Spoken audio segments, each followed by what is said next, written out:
Hello everyone, welcome to my YouTube channel. Friends, आज के class में हम लोग डिस्कस करने वाले हैं टेंशन मेंबर पर एक और न्यूमेरिकल के बारे में जो कि एंगल सेक्शन से जुड़ा हुआ है ये।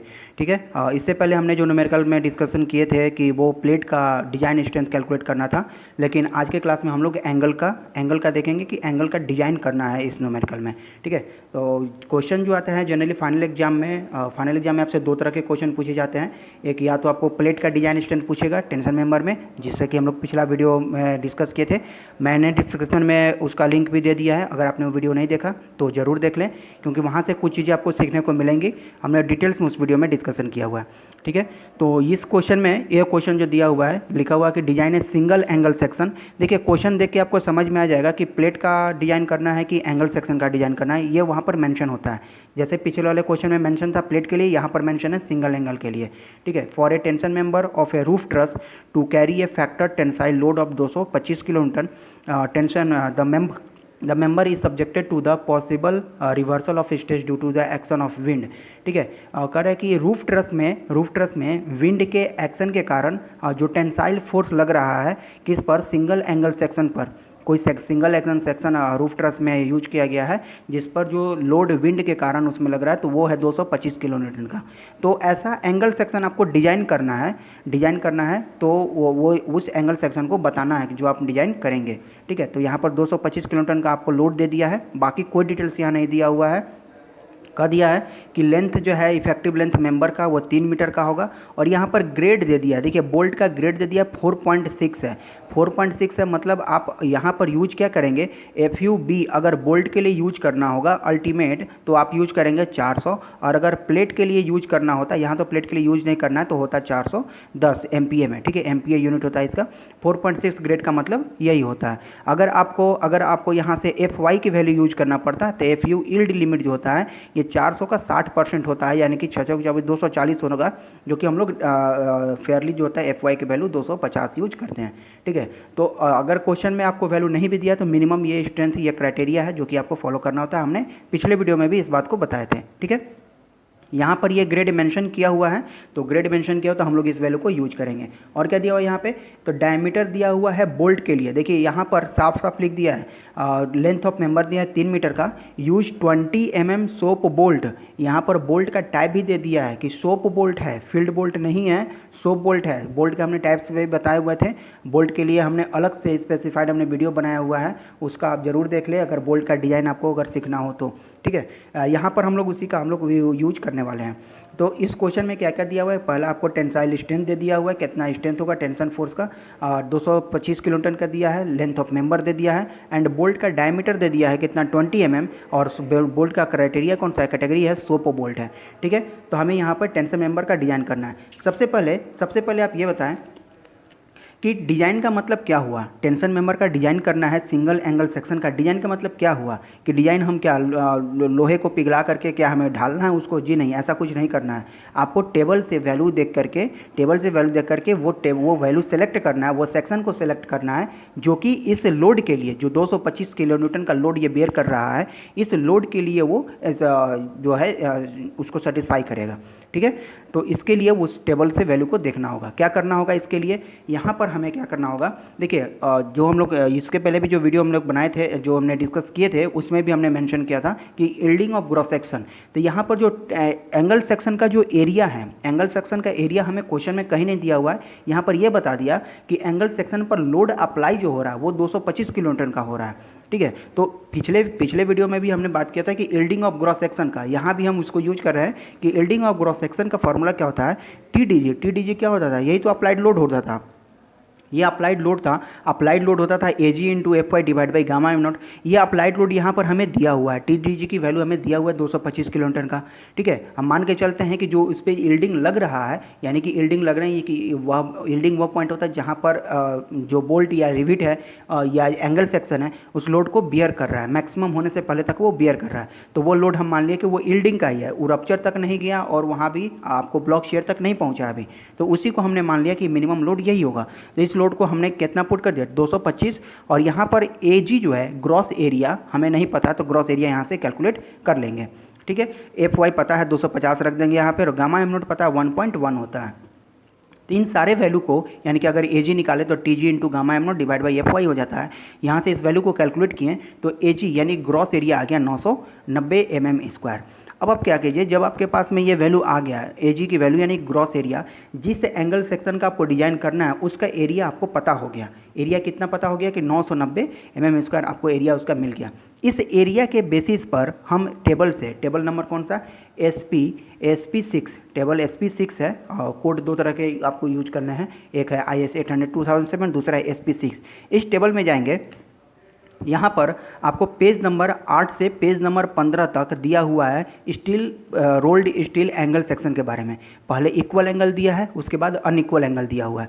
हमने यहाँ पर 990 mm का स्क्वायर जो एरिया है, इसको सेंटीमीटर में बदलिए, 9.9 में आ जाता है सेंटीमीटर स्क्वायर के लिए, ठीक है। तो वहाँ से आप सेलेक्ट कीजिए कि जो 990 से ज़्यादा एरिया रख रहा होगा, वह सेक्शन जो 990 से ज़्यादा कैरी कर रहा होगा, उस एरिया को आपको सेलेक्ट कर लेना है। हमने यहाँ पर कोड के हेल्प से, फ्रॉम कोड, हमने ISA Indian standard equal angle single angle section को डिजाइन किए हुए हैं, जो कि हमने वैल्यू उठाया हुआ है 100 इंटू 75 इंटू 8 mm। ये लॉन्ग लेग हो गया, शॉर्ट लेग हो गया, और ये इसका थिकनेस हो गया। यानी कि हमने जो एंगल सेलेक्ट किया हुआ है वो अनइक्वल एंगल को सिलेक्ट किया हुआ है। आप चाहें तो इक्वल एंगल को भी सिलेक्ट कर सकते हैं, इसमें कोई रेस्ट्रिक्शन नहीं है। क्वेश्चन में ऐसा कुछ कहा नहीं कि आप इसको इक्वल एंगल सेलेक्ट कीजिए या फिर अनइक्वल कीजिए। हमने जो वैल्यू सेलेक्ट किया है वो पेज नंबर 14 में दिया हुआ है, ठीक है। पेज नंबर 14 में दिया हुआ है। अगर आपको कोड देखने में परेशानी हो रही है तो आप कमेंट सेक्शन में मैसेज करें, हम आपको पूरी कोशिश करेंगे कि आपको हेल्प किया जाए, ठीक है। हमें नहीं लगता कि कोड में परेशानी होगा आपको। पेज नंबर 14 पर टॉप से तीसरे नंबर का ये हमारा सेक्शन है। आप तीसरे नंबर पे अगर आपके पास कोड है तो जा करके देख लें कि उसमें ये अनइक्वल सेक्शन पर पेज नंबर 14 है, 100 इंटू 75 इंटू में 8 mm का ये एंगल वहाँ पर मौजूद है। और उसके लिए जो एरिया दिया हुआ है वो एरिया है 1336 mm² का, ठीक है। उसके लिए जो एरिया दिया हुआ है वो 1336 mm² का एरिया वहाँ पर मेंशन किया गया है। इस चीज़ को हमने यहाँ पर लिख लिए। अब क्या करना है, देखिए मेंबर को डिजाइन करना है। डिजाइन करने के लिए हमें क्या क्या चाहिए, हमें चाहिए एंगल सेक्शन। एंगल सेक्शन मतलब कुछ इस तरह का एंगल सेक्शन बना होगा। देखिए एंगल सेक्शन कुछ इस तरह का एंगल सेक्शन बना होगा। तो इस एंगल सेक्शन में एक का डिस्टेंस, एक का जो लेंथ है 100 मानिए, दूसरे का कितना है 75, और इसका जो थिकनेस होगा ये थिकनेस होगा 8 mm का, ठीक है। यहाँ पर कहीं आपको बोल्ट लगा होगा, बोल्ट से इसको डिजाइन करना है, रिविट से नहीं करना, ये क्वेश्चन में मेंशन कर दिया। तो इस बोल्ट का यहाँ से डिस्टेंस क्या होता है, इस डिस्टेंस को कहा जाता है एंड डिस्टेंस, ठीक है, स्मॉल ई कहा जाता है। और यहाँ से जो डिस्टेंस होगा इसको कहेंगे क्या, यहाँ से जो डिस्टेंस होगा ये एंड डिस्टेंस नहीं होगा, और दो बोल्ट के बीच का जो डिस्टेंस होगा उसको कहेंगे हम लोग पिच डिस्टेंस। इसका तो कुछ लेंथ होगा ना, अलॉन्ग द लेंथ, ये इस तरह का कुछ लेंथ तो रखता होगा एंगल सेक्शन जो है ये कुछ लेंथ तो इस तरह से कुछ लेंथ तो रखता होगा ये। तो इसका जो दो बोल्ट के बीच का जो डिस्टेंस होगा उसको कहा जाता है पिच डिस्टेंस, ठीक है। तो हमारे पास जो ये वैल्यू है ई की वैल्यू टोटल 100 है, तो हम ये मान के चले, ये हमने मान लिया कि ई की जो वैल्यू होगा, मान लिया, चाहे आप कैलकुलेट कर लीजिए, आपके पास में डायमीटर दिया हुआ है, डायमीटर के वैल्यू दिया हुआ है 20 mm का, एंड डी नॉट आप निकालेंगे, डायमीटर ऑफ बोल्ट है 16 से ज़्यादा है तो हो जाएगा 20 प्लस में 2 यानी कि हो जाएगा 22 mm के लिए 22 mm हो जाएगा। और जब आप ई निकालते हैं ई इज इक्वल टू कितना होता है 1.5 ऑफ डी नॉट होता है। आप इसे मल्टीप्लाई कीजिएगा इस वैल्यू को, तो यहाँ से ई निकल जाएगा और फिर पी निकाल लेंगे, P is equal to 2.5 of D naught करके आता है। इस वैल्यू को आप ई और डी से निकाल सकते हैं। तो यहाँ से ई और डी निकल जाएगा, आपको ए आता है आपको 40 mm के लिए और पी आ जाता है लगभग 60 mm के लिए। तो उसके लिए हम लोग डिस्कशन कर लेंगे। तो ठीक है, ये एंगल सेक्शन के लिए तो हमें डिजाइन क्या करना होगा, एंगल सेक्शन का तो डिजाइन कर लिए, हमें ये तो पता चल गया कि हमारे पास जो सेक्शन होगा कौन सा होगा, इक्वल एंगल है सिंगल एंगल के लिए, unequal angle ISA 75, ISA 100 into 75 into में 8, ये हमने एंगल सेक्शन का डिज़ाइन तो कर लिया, ये हमें पता चल गया। अब इस एंगल सेक्शन को जहाँ पर कनेक्ट करना है उसमें कितने नंबर ऑफ बोल्ट लगेंगे ये भी तो डिज़ाइन करना पड़ेगा, कितने नंबर ऑफ बोल्ट यहाँ पर लगेंगे उसको भी डिजाइन करना पड़ेगा। तो नंबर ऑफ बोल्ट के लिए क्या हम लोग सीखे हैं, इससे पहले भी हमने वीडियो में बात कर चुके हैं। नंबर ऑफ बोल्ट कैसे निकालते हैं, तो नंबर ऑफ बोल्ट निकालते देखिए, applied load divide by bolt value. Applied load हमें दिया हुआ है 225 किलो न्यूटन का, बोल्ट वैल्यू हमें नहीं पता है, तो बोल्ट वैल्यू देखिए 225 किलो न्यूटन था, इसको न्यूटन में हमने चेंज कर लिया। बोल्ट वैल्यू नहीं पता है, तो बोल्ट वैल्यू जब नहीं पता है तो बोल्ट वैल्यू हम निकालते थे किससे, शियर से और बियर से, इन दोनों का जो मिनिमम होता है वो हम क्या यूज करते हैं, बोल्ट वैल्यू यूज करते हैं। करते हैं। तो ठीक है, इन दोनों का हम मिनिमम देख लेते हैं कितना होता है। अब देखिए यहाँ पर कुछ भी ऐसा मेंशन नहीं है, कुछ भी ऐसा मेंशन नहीं है कि आपको शियर प्लेन नेट एरिया में होगा, शियर प्लेन सैंक एरिया में होगा। ठीक है, अच्छा यहाँ पर ये बता सकते हैं क्या कि कितने नंबर ऑफ शियर प्लेन होंगे यहाँ पर नंबर ऑफ शियर प्लेन सिर्फ 1 होगा, bearing number of shear plane 1 होगा। और वो कहाँ होगा, ऐसा कुछ जब मेंशन नहीं हो तो हमेशा यूज करेंगे कौन सा, नेट एरिया, यानी कि नेट एरिया में शियर प्लेन यूज करेंगे। एन की वैल्यू 1 यूज करेंगे और एन एस की वैल्यू को 0 पुट करेंगे। ठीक है, जो कि ये होगा एक तरह का लैप जॉइंट का केस बनेगा, बट जॉइंट का केस नहीं बनेगा, इसलिए नंबर ऑफ शियर प्लेन 2 यहाँ पर पॉसिबल नहीं हो पाएगा। तो यहाँ से हम वैल्यू ले लेंगे कितना, इसके लिए जो आ जाएगा N N into A N B divide by 1.25 into F U बट्टा में √3 के लिए। ठीक है, एफ यू बट्टा में √3, ये सारा वैल्यू पुट करेंगे, एन एन की वैल्यू 1 हो जाएगा। ए एन बी क्या है, net area of bolt. Net area bolt कैसे निकालते थे, 0.78 pi by 4 D square, D not का स्क्वायर यहाँ पर नहीं होता था, पाई/4 डी स्क्वायर होता है। ठीक है, और इंटू में एफ यू की वैल्यू कितना पुट करेंगे यहाँ पे, एफ यू की वैल्यू पुट करेंगे 400, एफ यू बोल्ट के लिए है, प्लेट के रहता तो 410 और डिवाइड बाई √3 और यहाँ पर कर देंगे 1.25। जब इसको हमने कैलकुलेट किया तो कैलकुलेट करने के बाद ये वैल्यू आ गया 45272 न्यूटन। 45272 न्यूटन आ गया, किस में, ये आ गया हमको शियरिंग के लिए। शियरिंग के लिए वैल्यू आ गया। देखिए हमने नंबर ऑफ शियर प्लेन सैंक में 0 किया, ये मान के चले हैं कि जो हमने बोल्ट यहाँ पर यूज कर रहे हैं वो बोल्ट जो है वो बोल्ट किस में है, टोटली थ्रेडेड है और शियर प्लेन इसका थ्रेडिंग में आ रहा है, नेट एरिया में आ रहा है। तो इसलिए हमने इसका नेट एरिया का फॉर्मूला लगाया यहाँ पे, जो कि पूरे एरिया का 7.78% होता है। ठीक है, 78% ही होता है। तो इसको हमने कैलकुलेट किया तो शियरिंग में स्ट्रेंथ इतना आ गया। बियरिंग के लिए जो स्ट्रेंथ होगा, बियरिंग के लिए स्ट्रेंथ हमने लिखा कितना, 2.5 केबी। केबी क्या होता है, केबी के लिए हम जानते हैं केबी क्या होता है। देखिए केबी आपको पता होगा, केबी अगर नहीं पता तो आप मेरा पिछला वीडियो देख लीजिए और हमने डिस्क्रिप्शन में उसका लिंक भी दे दिया हुआ है, आप जरूर उसको देखें। केबी होता है मिनिमम ऑफ, किसका मिनिमम होता है, तो ये 4 चीज़ें होती हैं, E/3D0 का, P बट्टा में 3D0 माइनस 0.25, FUB बट्टा में FUP एंड 1। इन चारों में से जो मिनिमम आता है वो वैल्यू लिखते हैं। तो ई की वैल्यू यहाँ पर आया है 40 बट्टा में 3 × 22 कर लीजिए और इसकी वैल्यू को कर लेंगे पी की वैल्यू आया है 60 and 60 divided by 3 × 22 minus 0.25। FUB है 400 बट्टा में 410 एंड ये होता है 1। इन सबको जब आप कैलकुलेट कीजिएगा, इन सबको जब कैलकुलेट करेंगे तो इसकी वैल्यू आती है 0.66 सबसे मिनिमम में। ठीक है, सबसे मिनिमम में आता है 0.66। तो ये केबी की वैल्यू होती है, तो केबी यहाँ पर हमने पुट कर दिया, केबी यहाँ पर पुट कर दिया 0.66। डायमीटर दिया हुआ है हमको कितना, डायमीटर दिया हुआ है 20 दिया हुआ है और डायमीटर 20 दिया हुआ है। थिकनेस कितना हमें पता है, थिकनेस हमें दिया हुआ कितना 8 mm में थिकनेस निकाला और FUB की वैल्यू यहाँ पर 400 एंड डिवाइड बाई है 1.25 के लिए। ठीक है, तो इसके लिए जो वैल्यू इसको कैलकुलेट करके आया हुआ है ये आ गया 77568 न्यूटन में। ठीक है, ये न्यूटन में आ गया। तो ये मिल गया आपको बियरिंग में स्ट्रेंथ और ये मिल गया आपको इसमें शेयरिंग में स्ट्रेंथ।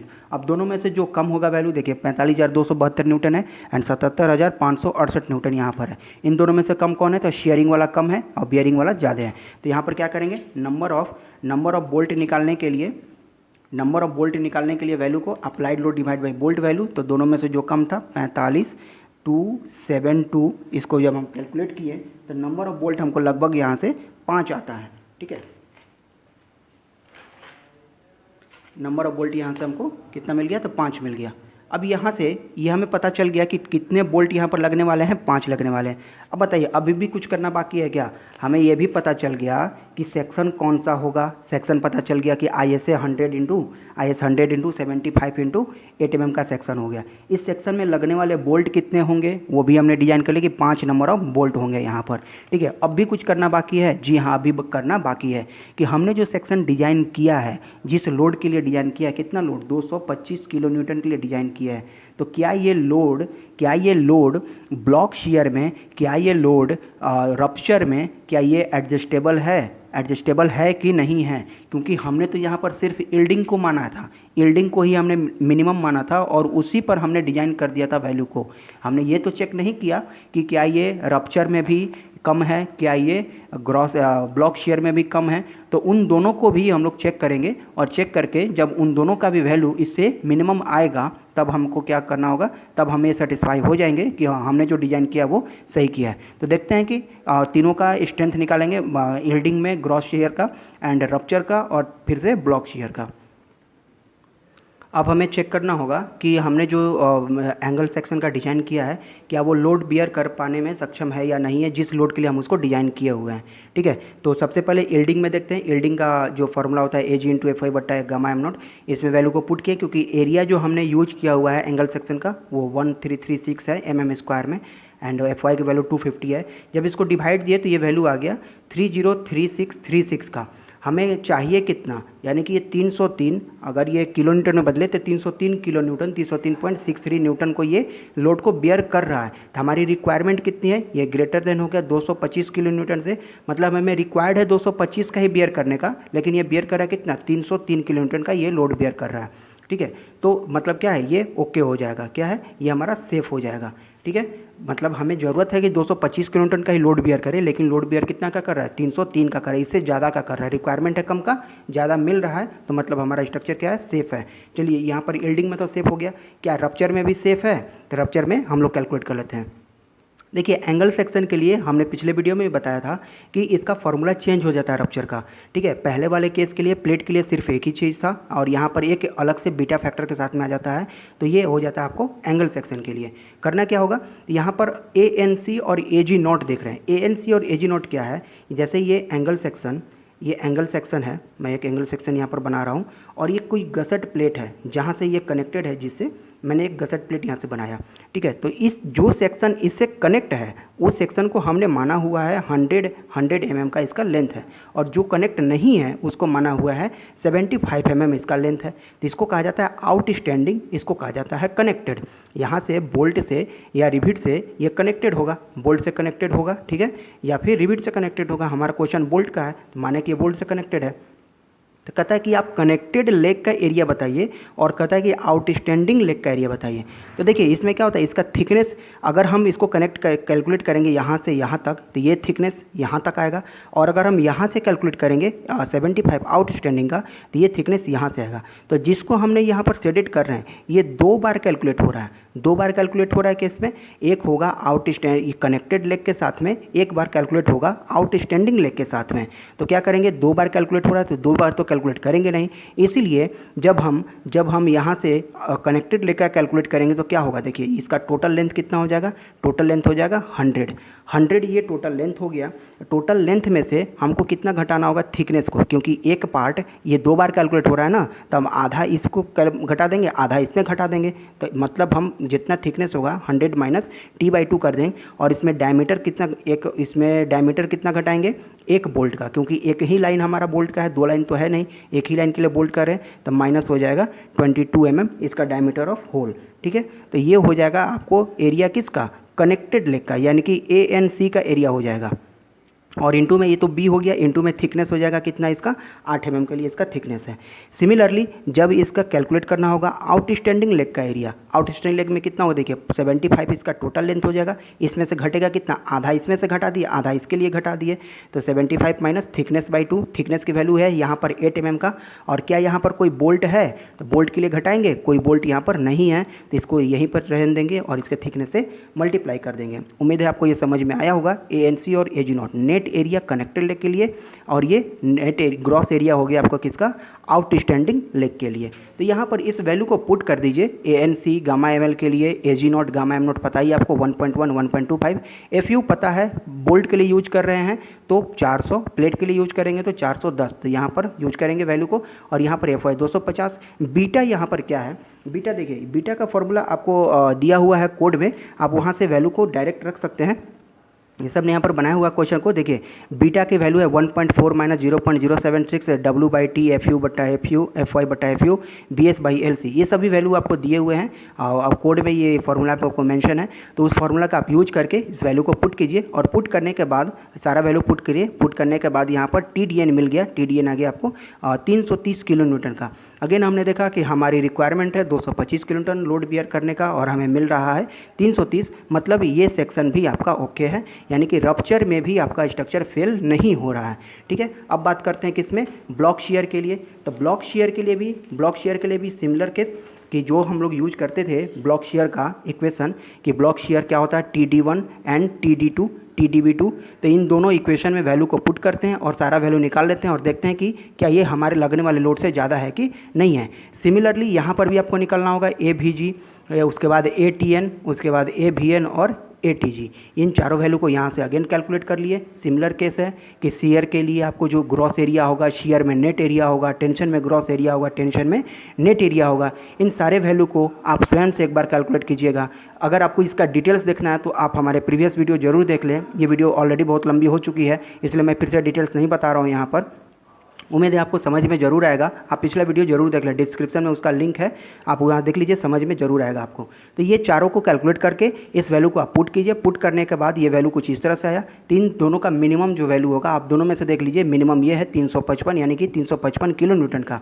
अगेन हमारी रिक्वायरमेंट है 225 किलो न्यूटन लोड बियर कराने का, लेकिन हमें मिल रहा है 355 तक ये लोड बियर कर सकता है, यानी कि हमारा स्ट्रेंथ जो हमारा स्ट्रक्चर जो है ब्लॉक शियर में भी सेफ है। ठीक है, तो तीनों में हमने देखा कि ये सेफ है। अगर ये वैल्यू 225 से कम आया होता, हमारी रिक्वायरमेंट है 225 की और हमें मिलता कम, तो ये हमारा सेफ नहीं होता। लेकिन तीनों ही केस में हमने देखा कि ये वैल्यू सेफ है। तो सेफ है तो हमारी जो हमने कैलकुलेट किया और जो डिज़ाइन हमने किया हुआ है एंगल सेक्शन का 100 इंटू 75 इंटू 8 mm का, और उसमें नंबर ऑफ बोल्ट जो 5 हमने यूज किए हुए हैं, वो बिल्कुल ही सही है। इस बात से ये प्रूफ होता है, ये प्रमाणित होता है। ठीक है, तो उम्मीद है कि आज का वीडियो आपको समझ में आया होगा कि कैसे एंगल सेक्शन का हम लोग डिज़ाइन करते हैं।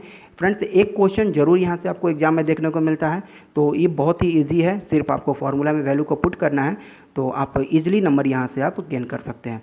ठीक है, अगर आपको वीडियो अच्छी लगी हो तो वीडियो को लाइक ज़रूर करें और शेयर करें। अगर आप चैनल पर नए हैं तो ज़रूर सब्सक्राइब करें इसे। ठीक है, मिलते हैं अपने नेक्स्ट क्लास में कुछ नए न्यूमेरिकल के साथ में।